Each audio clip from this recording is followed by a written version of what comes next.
अब मैं कुछ आयतें हैं जिनको आपके सामने रखता हूं। ये गैलेक्सी है हमारी, ये लेटरल व्यू है, ये टॉप व्यू है मिल्की वे गैलेक्सी, जिसका हिस्सा है हमारा सोलर सिस्टम। ये उसका स्केच है, एग्जैक्ट पिक्चर नहीं है।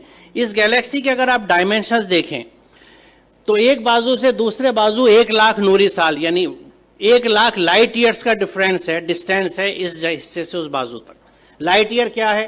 रोशनी 1 सेकंड में तकरीबन 1,86,000 मील या 3,00,000 किलोमीटर चलती है 1 सेकंड में। इसको 60 से मल्टीप्लाई कीजिए, 1 मिनट में रोशनी कितना चली, फिर 60 से मल्टीप्लाई कीजिए 1 घंटे में कितना चली। यहां तक आते ज्यादातर आपके कैलकुलेटर्स, कंप्यूटर्स फेल होने लगेंगे क्योंकि फिगर्स बहुत ऊंची चली गई। अब आप इसको 1 घंटे में आपने टाइम निकाल लिया कि 1 घंटे में रोशनी ने कितना सफर तय किया, इसको 24 से जरब दीजिए तो 1 दिन में रोशनी कितनी चली, फिर 30 से जरब दीजिए 1 महीने में कितनी चली, फिर 12 से जरब दीजिए तो 1 साल में कितनी चली। It will be N astronomical figure. 1 साल में रोशनी जितना फासला तय करती है, जितना डिस्टेंस कवर करती है, उसको 1 लाइट ईयर या 1 नूरी साल कहा जाता है। तो ये कितना फासला होगा आप अंदाजा लगाइए। और सिर्फ इस गैलेक्सी के, इस कहकशां के, ये मिल्की वे जो दूधिया कहकशां है, इसके एक बाजू से दूसरे बाजू आने के लिए आपको 1,00,000 लाइट ईयर्स चाहिए। यानी रोशनी की रफ्तार से अगर आप चलें तो 1,00,000 साल में इस बाजू से उस बाजू तक पहुंचेंगे। यहां अजमत का एहसास होता है अल्लाह ताला की। और ये मिल्की वे जो एक गैलेक्सी है, ये ऐसी एक गैलेक्सी नहीं है, बल्कि there are millions and millions of this galaxies पूरी कायनात में। और इन गैलेक्सीज में है क्या साहब? सितारे जिनकी डिफरेंट लाइफ साइकिल्स हैं, अगर आप स्टार्स की पढ़ें, या प्लैनेट्स जो उनके चारों तरफ घूम रहे हैं। सबसे बड़ा सवाल ये आता है कि ये रुके हुए कैसे हैं? रात में जो आसमान हमें इतना अच्छा दिखता है, उसमें तारे नजर आ रहे हैं, चांद नजर आ रहा है, ये रुके हुए कैसे? What is holding them? वो क्या चीज है? वो कौन से कुव्वतें हैं? आज हम जानते हैं कि ये इलेक्ट्रोमैग्नेटिक फोर्सेस हैं जिनके बैलेंसिंग से इनको हमने रोक रखा है। It is just phenomenal.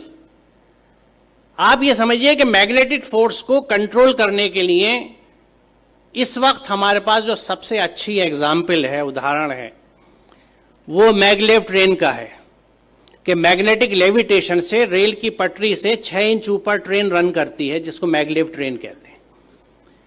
उस मैग्नेटिक लेविटेशन से एक ट्रेन को सिर्फ हमने 6 इंच ऊपर उठाया है। और इन प्लैनेट्स का जो billions and billions of stars and planets और सूरज हैं, सितारे हैं, ये किस तरह से बैलेंस किए हुए मैग्नेटिक फोर्सेस के साथ। ये कितना जबरदस्त कैलकुलेशन है, कितना जबरदस्त हिसाब है। और इसको जब आप समझते हैं और सूरह रहमान की उस आयत को देखते हैं कि बस समा रफा व वज़ल मीज़ान, तो बात समझ में आती है कि उसने आसमान को बुलंद किया और एक तवाजुन कायम कर दिया। तवाजुन की अहमियत की वजाहत है, क्योंकि आप इमेजिन कीजिए, मुझे नहीं पता, मैंने बचपन में खेल खेला है, उसका जिक्र मैं हमेशा इस तकरीर में अपनी करता हूं कि मैग्नेट से जब हम लोग छोटे थे तो हमारे पास वो मोबाइल फोन्स नहीं थे या स्मार्टफोन्स नहीं थे जो आज आप लोगों के पास हैं। हमारे पास क्या होता था? टूटी हुई चूड़ियाँ होती थी, सिगरेट के पैकेट होते थे, माचिस की डिब्बियाँ होती थी, माचिस की तीलियाँ हुआ करती थी, और इन चीज़ों से हम खेल डिवाइस किया करते थे अपने लिए। तो मैग्नेट से हम जो एक खेल डिवाइस करते थे, और वो घर से जल्दी से किसी तरह जब अम्मी की नज़र बचती थी सुई उठा लाते थे या आल पिन ले लेते थे अब्बा के ड्रॉज में से कि कागज़ के ऊपर पिन रखी और नीचे मैग्नेट रख के उसको घुमाना शुरू किया तो ऊपर से वो सुई घूमती थी। अब इस सुई को अगर आप बीच में रख के दोनों साइड मैग्नेट रख लें तो जिधर मैग्नेट का फोर्स ज्यादा होगा सुई उधर भागेगी। एक स्टेज ऐसी आएगी कि सुई बीच में कांपती सी रहेगी, ना इधर जा सकती है ना उधर, क्योंकि यहां पे दोनों फोर्सेज एक दूसरे को न्यूट्रलाइज कर रहे हैं। इधर की मैग्नेटिस की ताकत, इधर की मैग्नेटिस की ताकत एक दूसरे को न्यूट्रलाइज कर रही है, नलीफाई कर रही है। वो सुई बीच में ट्रैप्ड है। अब आप इसे इमेजिन कीजिए कि अगर आप ऐसे ही 2 मैग्नेट ऊपर नीचे रख लें और उस कागज को निकाल दें तो 4 मैग्नेट के बीच में हैंग कर जाएगी नीडल। बड़ी मेहनत करनी पड़ेगी इसको बीच में हैंग करने के लिए, एक सुई को। अब इमेजिन कीजिए इस यूनिवर्स को जिसमें कितने millions and billions of planets इसी मैग्नेटिक फोर्सेस के इंटरप्ले की वजह से, एक बैलेंस की वजह से हैंग कर रहे हैं। जो इसको समझ सकता है वो खालिक की अजमत को समझता है, वो परमात्मा की महात्मा को समझ सकता है, महानता को समझ सकता है, अल्लाह ताला की अजमत को पहचान सकता है।